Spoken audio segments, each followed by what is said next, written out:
बिस्मिल्लाहिर्रहमानिर्रहीम। अस्सलाम वालेकुम नाज़रीन, आप देख रहे हैं पुराम अंदर की बात फयाज राजा के साथ और आप देखते हैं मुझे मेरे यूट्यूब चैनल और फेसबुक पेज के ऊपर। नाज़रीन, पाकिस्तान में 60 लाख से जाहिद जो है वो ट्विटर के ऊपर फॉलोअर रखने वाले एक साहब हैं।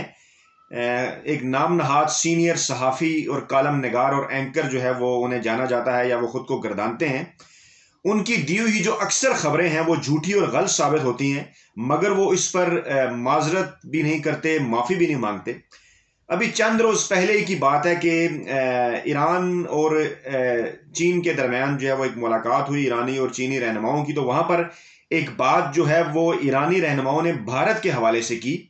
कि ईरान ऐसा मुल्क नहीं है कि जो एक टेलीफोन कॉल पर अपनी पॉलिसी बदल दे। तनाजुर उनका भारत था, क्योंकि चाबहार के मामले पर भारत ने अमेरिका का जो है वो दबाव बर्दाश्त किया और ईरान से ज़रा पीछे हट गया। लेकिन उस बयान को हामिद मीर साहब ने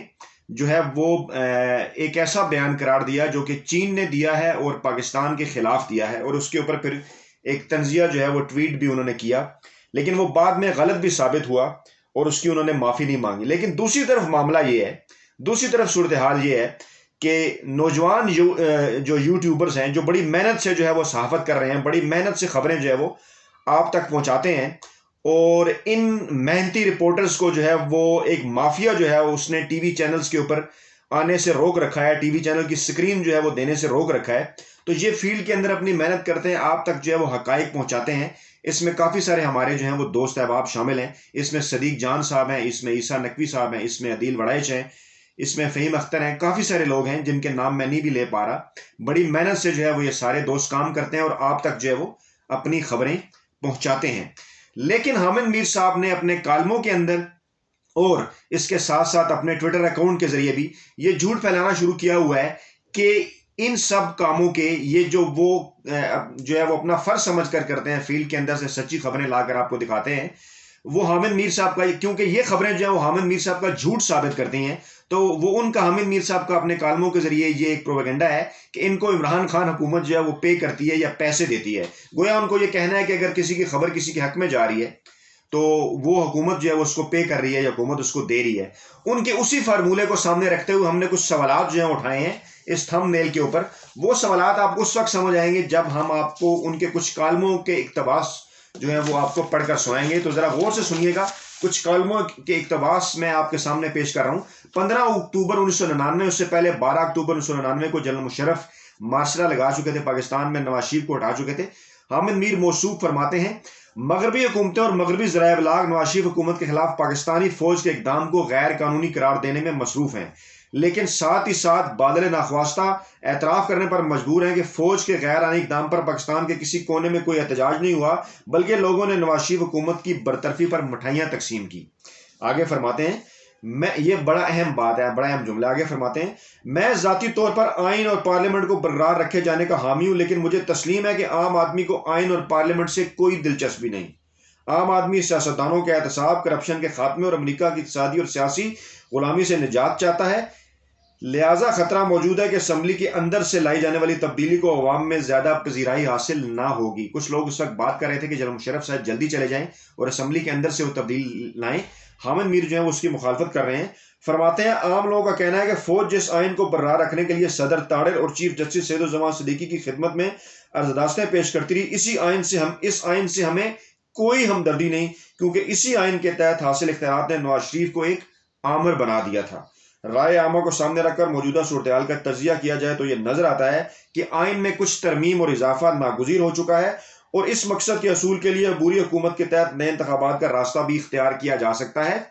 इस सूरत हाल में फौज को ऐसा सियासी और इंतजामी ढांचा सामने लाना होगा जो सबसे पहले जमहूरियत पर आवाम का एतमाद बहाल करे और यकीन दिलाए कि मुल्क को अमरीकी नहीं बल्कि पाकिस्तानी अंदाज में चलाया जाएगा। पाकिस्तान का आइंदा मुस्तकबिल एक वसीउल बुनियाद कौमी हुकूमत से वाबस्ता है, जो पार्लियामेंट के अंदर से भी बन सकती है और माहिरीन और बाहर से भी बन सकती है। फौज से वो ये मुतालबा कर रहे हैं, फौज की तारीफें करते हुए, कि वो कौमी हुकूमत बनाएं, वो आइन से बाहर जाएं, वो फौरी तौर पर मुल्क में इंतखाबात ना कराएं बल्कि सियासतदानों का एहतसाब करें। और वो ये मान रहे हैं कि आइन और कानून से कोई दिलचस्पी ना उनको है ना आम आवाम को है, और वो मुशर्रफ की फौजी हुकूमत को वेलकम कर रहे हैं। एक पीस आपके सामने और रखना चाहता हूँ। वर्दी वालों की जमहूरियत, 16 अक्टूबर 1999, मौसूफ फरमाते हैं, ایسی کئی مثالیں پیش کی جا سکتی ہیں جن سے یہ ثابت ہوگا کہ نواز شریف نے، یہ 16 اکتوبر کا کالم ہے، ایسی کئی مثالیں پیش کی جا سکتی ہیں جس سے ثابت ہوگا کہ نواز شریف نے آئین اور جمہوریت کے نام پر صرف پارلیمنٹ کو نہیں بلکہ پوری مسلم لیگ کو چند افراد کے ہاتھوں یرمغال بنا رکھا تھا جو سیاہ و سفید کے مالک تھے۔ کچھ عرصے سے ان چند افراد میں جنرل ضیاء الدین بھی شامل ہو چکے تھے جنہوں نے نواز شریف کو یقین دلا رکھا تھا کہ جنرل پرویز مشرف ان کی حکومت کا تختہ الٹنا چاہتے ہیں۔ جنرل پرویز مشرف نے واقعی نواز شریف کا تختہ الٹنے کا اگر منصوبہ پہلے سے بنا رکھا ہوتا تو وہ نگران حکومت کے اعلان میں اتنی دیر نہ لگاتا، یعنی حمایت کر رہے ہیں کہ پہلے سے انہوں نے منصوبہ نہیں بنایا تھا، آج کل وہ یہ کہتے ہیں کہ یہ نواز شریف کی حمایت میں کہ یہ منصوبہ پہلے سے بنا رکھا تھا۔ سچ تو یہ ہے کہ فوج نے نواز شریف حکومت کے غیر آئینی اقدام کو روکنے کے لیے یہ طریقہ اختیار کیا، یعنی ان کے خیال میں نواز شریف نے غیر آئینی اقدام کیا تھا۔ دوبارہ ریپیٹ کرتا ہوں، سچ تو یہ ہے کہ فوج نے نواز شریف حکومت کے غیر آئینی اقدام کو روکنے کے لیے یہ طریقہ اختیار کیا۔ آگے موصوف فرماتے ہیں، جنرل پرویز مشرف نے اخبارات سے نہ ہی آزادی چھینی ہے اور نہ ہی سیاسی جماعتوں پر پابندی لگائی ہے، کیونکہ انہیں اخبارات یا عوام سے نہیں مفاد پرستوں کے گروہ سے نمٹنا ہے، اس لیے عام لوگ مطمئن ہیں، لیکن امریکہ کی چیخ و پکار پاگل پن حد تک بڑھ رہی ہے۔ جنرل پرویز مشرف کو اس چیخ و پکار پر توجہ دیے بغیر انتہائی اطمینان کے ساتھ معیشت اور جمہوری اداروں کی بحالی کے لیے منصوبہ بندی کرنا ہوگی۔ یعنی امریکہ کہہ رہا تھا جمہوریت بحال کرو، شور مچا رہا تھا، حامد میر صاحب کہہ رہے تھے امریکہ کی چیخ و پکار کو چھوڑیں، آپ حکومت کریں۔ جنرل پرویز مشرف صاحب جمہوریت کو چھوڑیں اور جمہوری اداروں کی بحالی کے لیے منصوبہ بندی کریں آرام سے بیٹھ کے۔ آگے کہہ رہے ہیں، کرکس ہے، اگر نیت ٹھیک ہو تو وردی والا چیف ایگزیکٹو ووٹوں والے چیف ایگزیکٹو سے زیادہ جمہوریت پسند ثابت ہو سکتا ہے، کیونکہ جمہوریت صرف ووٹ لے کر اقتدار میں آنے کا نام نہیں بلکہ ایک رویے کا نام ہے، اور یہ گزشتہ 2.5 سالوں میں نواز شریف میں یہ رویہ ہمیں بہت کم نظر آیا۔ ابھی تک وردی والوں کا رویہ نواز شریف کی حکومت کی نسبت زیادہ جمہوری ہے، کیونکہ ابھی تک اس لیے کہا اس وقت فائدے ہو رہے تھے نا، وہ فائدے بھی آگے والی ویڈیوز میں بتاؤں گا، بعد میں جب یہ 2005-6 میں بدلے تھے وہ فائدے ختم ہو گئے تھے۔ خدا کرے کہ یہ رویہ برقرار رہے اور مزید فروغ پائے، یعنی مزید فروغ پائے یہ رویہ، فوجی حکومتیں ملک پہ حکومت کرتی رہیں تاکہ آنے والے وقت میں ووٹوں والے سیاستدان وردی والوں کی جمہوریت سے شرم کھا کر خود کو بہتر کر سکیں۔ جی، سیاستدانوں کو گالیاں، فوج کی حمایت، یہ ہے حامد میر صاحب کا ماضی 15 اور 16 اکتوبر 99 کے کالم۔ اب ان سوالات کی طرف آئیے جو میں نے یہاں پر آپ کے سامنے جو ہیں وہ پیش کیے ہیں۔ وہ سوالات کیا ہیں؟ وہ سوالات یہ ہیں کہ حامد میر صاحب نے 1999 میں جنرل پرویز مشرف سے کتنے پیسے لیے،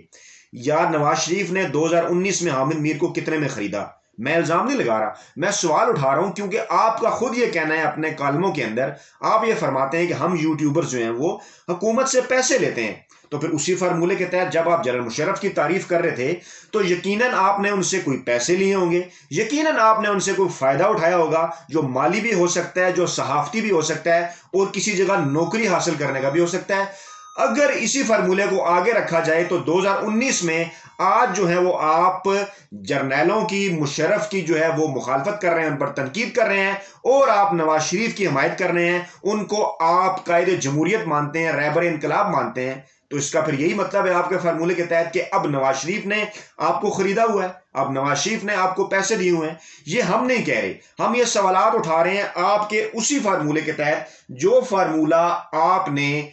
خود اپنے کالم میں بتایا اور ٹویٹر اکاؤنٹ پہ لوگوں کو بتاتے ہیں کہ یہاں پر بیٹھے ہوئے جو یوٹیوبرز ہیں جو محنت سے کام کرتے ہیں ان کو حکومت پیسے دے رہی ہے۔ تو ہمارا بھی بڑا جینون آپ سے یہ سوال ہے، اس سوال کا آپ ضرور جواب دیجیے گا کہ آپ صحافت کر رہے ہیں یا آپ ملازمت کر رہے ہیں۔ آپ کو 1999 میں جنرل پرویز مشرف نے کتنے پیسے اور ڈالر دیے تھے، اور آپ کو میاں نواز شریف نے 2019 میں 20 برسوں بعد کتنے ڈالر اور پیسے لیے ہیں، کیونکہ بقول آپ کے یہ کسی کی اگر حمایت ہو جائے تو اس کا یہ مطلب ہوتا ہے کہ آپ نے اس سے پیسے پکڑے ہوئے ہیں۔ ناظرین، امید ہے آپ کو یہ ویڈیو پسند آئے گی، آپ کمنٹس باکس میں کمنٹ ضرور کیجیے گا۔ اگر آپ کو یہ سلسلہ پسند آیا تو ہم اس کو آگے بھی بڑھائیں گے اور آپ کے سامنے حامد میر کے مزید بھی کالم پیش کرتے رہیں گے جن کی تعداد جو ہے وہ بہت زیادہ ہے، جس میں اس طرح کے طرح طرح کی دانشوریاں جو ہیں وہ جھاڑی گئی ہیں۔ اپنا بہت خیال رکھیے گا، اللہ حافظ۔